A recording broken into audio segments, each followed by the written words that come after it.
Welcome to today's Farm Life. I'm Doug Cunningham. As many producers are starting the calving season, most of them would say that this cold weather got here exactly right on time or as scheduled.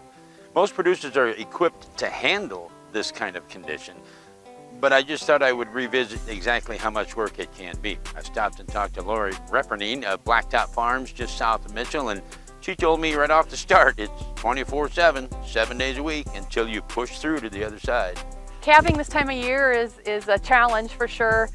It takes, we have about 250 cows, and so it probably takes my husband about a half a day just to do the feeding, and when I'm at work, he's still checking cows with that, so sometimes it takes him all day to get that done, and it doesn't end at 5 o'clock like a lot of normal jobs.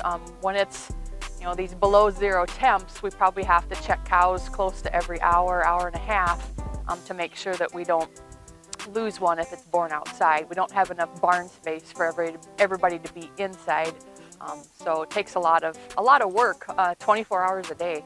And we just alternate every other hour, so we get almost 3 hours of sleep, 2 to 3 hours of sleep depending on how cold it is outside. So we do have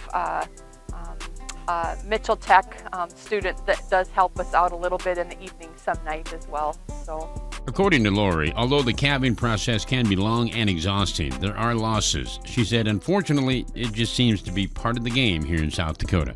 Well, no matter how often you check cows, in South Dakota, the average is a 5 to 10% loss, from birth to weaning. But when we're checking this often, the good thing is we don't usually lose too many to things like calving difficulty because we're out there watching them all the time. But yeah, definitely in this kind of weather, we lose, tips of ears, so we try not to do as much ear tagging. That seems to irritate if those ears freeze. They can stay in a barn a couple days and let them get dried off and going good. But then even out here, in our little maternity pens, which is just a couple days old, it gets this cold, but to keep them bedded well so they can tuck down in the straw. Repenning said if the cow's body score is up where it needs to be, the calf seems to have a better chance to get up and get going. She said if they do their homework prior to calving, the calves are actually in better position to get all the help they need from their mama. Just mama. Hopefully we've vaccinated that cow ahead of time in her pregnancy to pass on that immunity and the colostrum.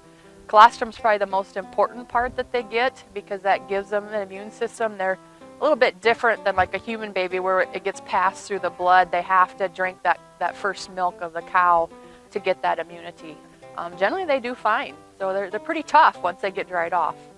Lori did tell me that they are part of a small group of producers that purposely and very bravely start their calving process early.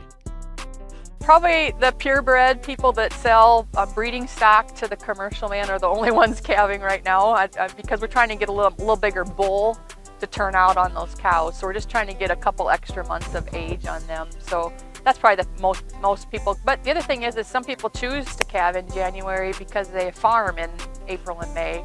And so that'd be the other group that calves. But you have to have some inside facilities to calve in South Dakota in January. So Repenning did say through the use of technologies, they can actually harness some of this craziness, which allows for the process to hopefully be on some sort of a schedule.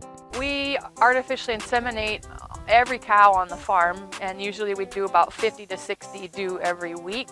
But now we're getting to a break because we always take a break for our bull sale, so we're not so busy calving to get ready for the bull sale. But we've had up to 20 some calves in one day. Like if there's a front coming through, then cows tend to calve more, so that would be a busy day. That's almost one an hour for us with just two of us here. That keeps us busy. So according to Repenning, calving season can be a tough road, but the results are very, very rewarding. And as she put it, it's just all part of living life on the farm. That's part of the farming life, though. We get done calving, and then we're back to AIing, which is the whole synchronizing, where we use some hormones to get those cows to come and heat at the same time. And that usually goes through May, and then he starts farming. And then by August, we're back to weaning again. And yeah, there's not a lot of break. Oh, it's a good life. If you love livestock, it's just something you get through. It goes fast. We're 5 weeks almost into calving, and another 5 weeks we'll be done. So it's still a good life. I wouldn't trade it for living in town for anything. Talking with Lori Repenning. Her and her husband Steve own Blacktop Farms just outside of Mitchell. You can find them on the web, find out more about their operation and their bull sale at blacktopfarms.com. Here at Today's Farm Life, we'd like to talk about journeys, and what better journey than this, having calves in frigid South Dakota winter. Wow, a lot of work. It takes a lot of work and a lot of commitment. Hats off to these guys.